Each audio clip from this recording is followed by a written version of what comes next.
Warning, censorship. Warning, censorship. The way that the province was acting was absolutely about it being political. This was not about health. This wasn't about saying, oh, you guys are bad, so we have to keep you away from doing what you're doing so we can save lives. No, this was just basically about, you're getting a larger group of people to not to go against our authority. Just those horrible double standards where the police are standing around and watching that. And I had to go spend time in jail for hosting peaceful rallies to the point where when we were done, we picked up our own garbage. The entire organization of Winnipeg Alternative Media, that none of my other assistants and volunteers can go and film a rally right now. That's attacking freedom of the press. You're under arrest for a warrant for your arrest, okay? Under arrest? Yeah, so come with us, please. What crime did I commit? You have a warrant for your arrest. Please don't touch me. Please don't touch me. You're under arrest. I'm under arrest. It's not really a situation where he's disputing whether or not he wore a mask. It's a situation where he's disputing the validity of the law. The plan is to bring a constitutional challenge. And I can't thank you guys enough. Just amazing the work you guys have been doing across this country with Fight the Fines and stuff. So thank you so much for taking myself and the other Winnipeggers on, the other Manitobans on as well too. Sydney Fizzard, videographer for Rebel News, and today I'm going to share with you the story of Todd McDougall. He's a freedom event organizer in Manitoba, as well as the leader of Winnipeg Alternative Media. As lockdown restrictions became more heavy-handed in the province of Manitoba, so too did the outcry against them. And as a figurehead who was outspokenly against the regulations of Premier Pallister, he became subject to political detainment and social silencing, brought on by the high-level bureaucrats and politicians in his home province of Manitoba. Now, today you're going to hear what he has to say. You're also going to hear from our top-tier lawyer, Leighton Gray, a top Canadian lawyer helping with all our Manitoba Fight the Fines cases. Fight the Fines is our civil liberties project in partnership with a registered Canadian charity, the Democracy Fund, where we help people fight their lockdown tickets in court at no cost to them. And then we'll show you exactly what you can do to help with this fight for freedom with Todd. And we're going to show you just how to push back on these draconian lockdown measures. What was this whole warrant situation? I've heard quite a few things. Could you elaborate?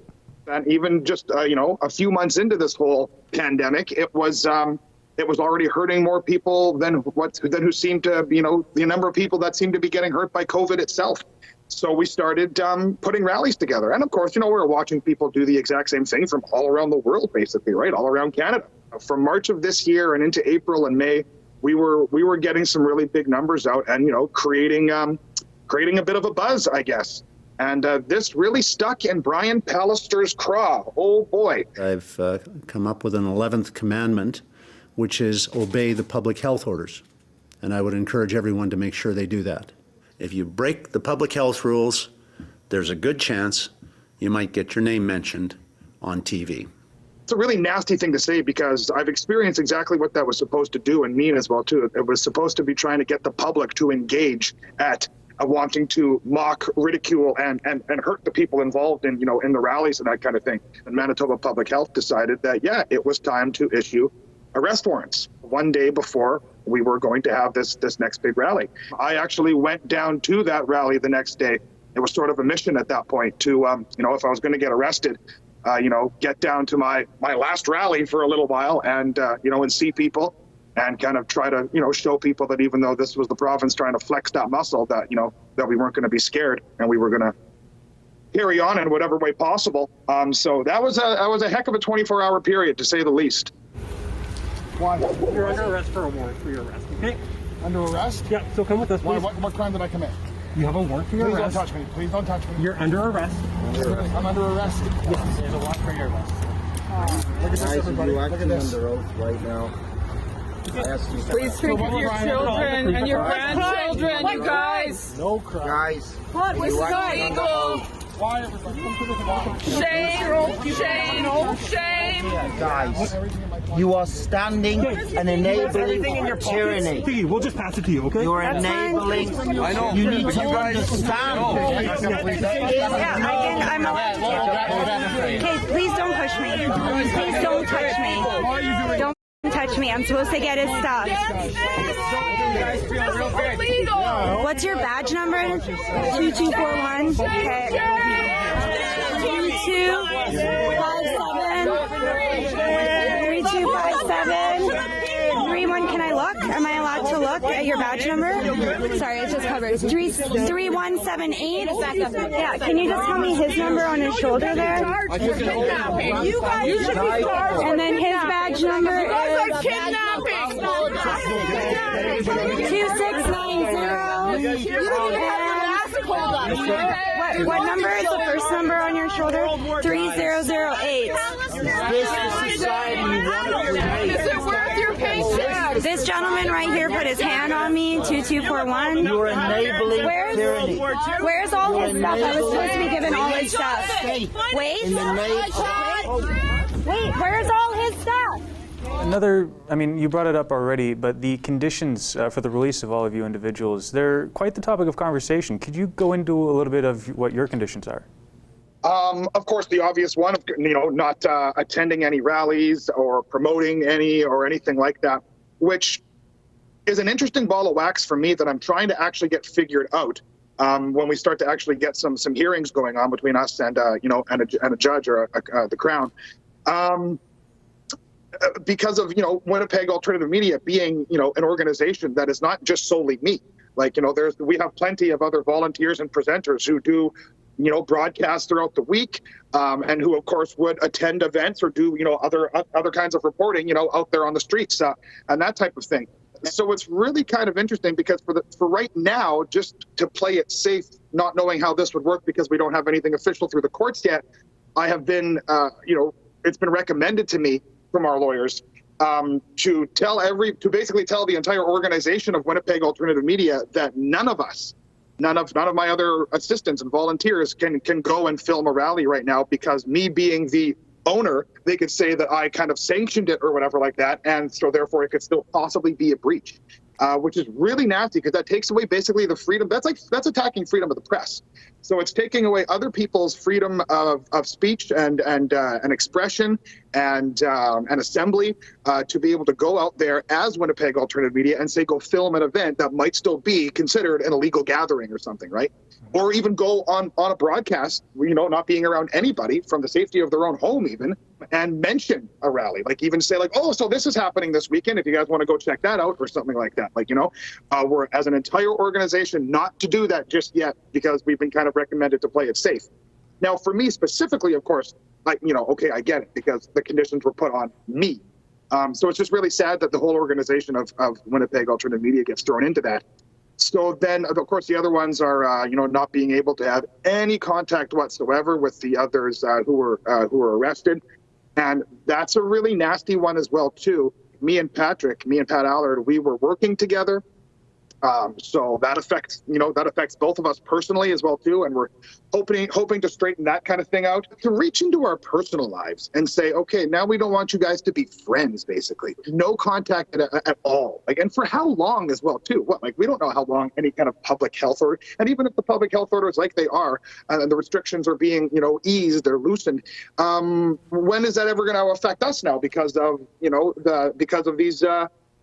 these conditions? When are they going to be complete? Shouldn't they be kind of backing down along with what's the easing of public health restrictions? But that is, to some extent, that's true, but it's not true in the way of us being able to be friends again and that kind of thing. And that just kind of overreaching act is really sad and really disgusting, because that right there is where you have whoever put these arrest warrants together. And just the province of Manitoba as a whole right there, Pallister, Roos and all included, being obviously authoritarian and just, it's like having a grudge, it's like this is like some sort of personal grudge match. And I mean, of course, there's a little bit of that being a bit of a feather in the cap because, we really got their attention and yeah, we really actually, pissed them off. But still, to do that is so unnecessary that, it certainly is something to get angry about. But it's just upsetting. Yeah, it's just really nasty. So. And after this string of arrests were made, there was also a prominent figure, Maxine Bernier, who actually got arrested while going through the province. What's your take on that? It was like an escalation of what was being done to you guys. Yeah, absolutely. That's where things, if us, the first group, kind of were to think that, this was very kind of politically motivated, then that one really, of course, was the icing on the cake right there, that absolutely these arrests and the way that the province was acting was absolutely about it being political. This was not about health. This wasn't about saying, oh, you guys are bad, so we have to keep you away from doing what you're doing so we can save lives. No, this was just basically about, you're getting a larger group of people to not to go against our authority. We're sick and tired of you saying that we're wrong. So we're going to win this. We're going to just stomp you down. As soon as it started to move into very overtly political, legal actions, it almost was sort of like, okay, I guess sky's the limit. Like, holy mackerel. And we're metaphorically kind of handcuffed right now. Well, and literally handcuffed at one point. And so it's really, really hard to sit back and watch this take place. One other thing I'd like to bring up is there recently have been protests, but not of the same ilk, where we've actually seen large statues being toppled. Now, what do you make of this double standard, where it's days apart almost, or weeks apart, and there's an entirely different set of rules for different protesters? Absolutely right. It's like, I guess right now, as it seems like, Trudeau and the Liberals, like we just saw that silly photo shoot that Trudeau just did, right, with the little teddy bear or whatever. This is all such political theater. It's funny how short of a memory people have. This stuff has been known and talked about for a long time. I mean, okay, if brand new discoveries, all right, okay, yeah, we need to deal with that and talk about it as a country, sure. But this kind of situation, this kind of reality of Canada's history is nothing new. And so now it being trumped up like that right now is absolutely to use, the anger and the emotions of the Indigenous of Canada, as a political weapon. And you see what it's already done. And then, Brian Pallister puts out his little press release and says, the disrespect that was shown was beyond unacceptable and most unhelpful to those of us who are genuinely after actions that cause reconciliation to occur, not just words, actions. And so those repairs have to be paid for. My reaction would be it's one of disgust and disappointment, because this is a setback to the larger causes of reconciliation, and it's a setback to taxpayers in Manitoba, who should be respected for the hard-earned dollars that they have taken from them and sent to us to manage. And now we have to use them to repair grounds and to repair statues. Of course, that was all a bunch of cheap garbage. Just nothing's happening. No one's going to get arrested. No one's going to get a charge. No one's going to get a ticket. Was it an illegal gathering? Yeah, it was. Was there more than over 25 people all there at the same spot? Not spread out 6 feet apart, not wearing masks? Yep, absolutely. Anybody going to get ticketed or fined? Nope, not a chance. I mean, as much as I can understand not liking, the House of Windsor and the monarchy or something like that, first off, having to go destroy statues and be vandals like that is usually not the best way to try to push a positive, let's unify and get over this problem together type of conversation. But also, of course, I think even more importantly than that, never mind any of the actual current situation between the Indigenous and the government of Canada, is just those horrible double standards where the police are standing around and watching that. And I had to go spend time in jail for hosting peaceful rallies to the point where when we were done, we picked up our own garbage. Yeah. Now, and you mentioned tickets, and that these people probably aren't going to be getting any tickets. How many tickets do you have now that we're helping you with Fight the Fines? Oh, yes, and I can't thank you guys enough. Just amazing the work you guys have been doing across this country with Fight the Fines and stuff. So thank you so much for taking myself and the other Winnipeggers on, the other Manitobans on as well, too. I think I'm at 9 because I know the total, because they're $1,200 or they're $1,296 a piece, and mine totaled to just over 10 grand. So I think I'm at 9. Pretty outlandish, to say the least. The authoritarian undertones of Premier Pallister know no bounds. But luckily, we have Leighton Gray on the case, and really, he is the creme de la creme when it comes to lawyers. And this is what he had to say about Todd McDougall's case. Just by way of background, Mr. McDougall, Mr. Aller, as I mentioned, who I mentioned earlier, owns a renovation company, and Mr. McDougall works for him from time to time. One of the byproducts or the impacts of the no contract restriction is that Mr. Aller has been unable to employ Mr. McDougall, which is an example of how these restrictions and these tickets affect people who receive them in a very real and substantial way. But Mr. McDougall, like Mr. Howard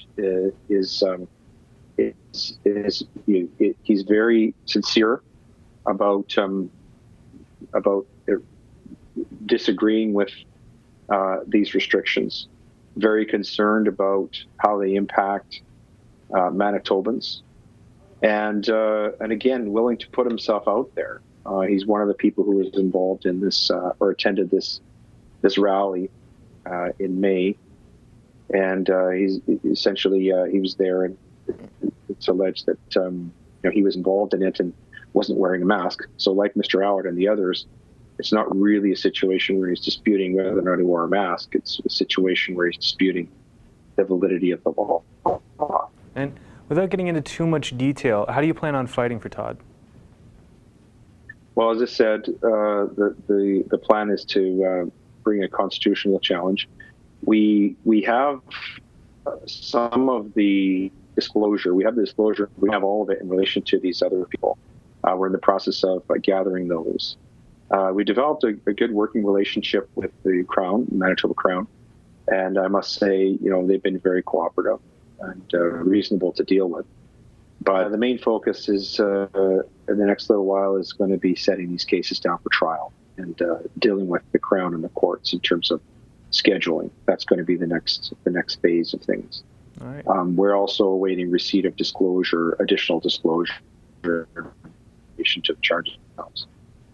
Thank you so much for joining me. Thank you for taking the time. I know you're a very busy fella, so I do really appreciate it. And thank you. And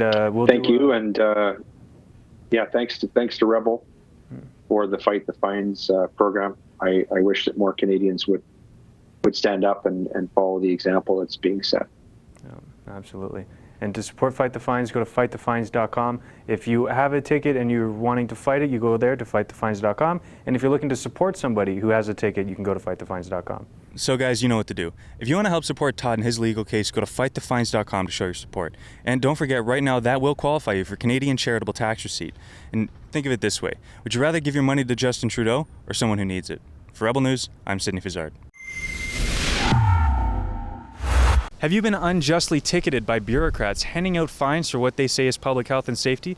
Well, if that's the case, go to fightthefines.com, tell us your story, and we will help you fight these draconian lockdown tickets with our top-notch civil litigators and criminal lawyers. And if you have not received a ticket but you wish to support someone who has, go to fightthefines.com. Donate and help these people get the coverage they deserve.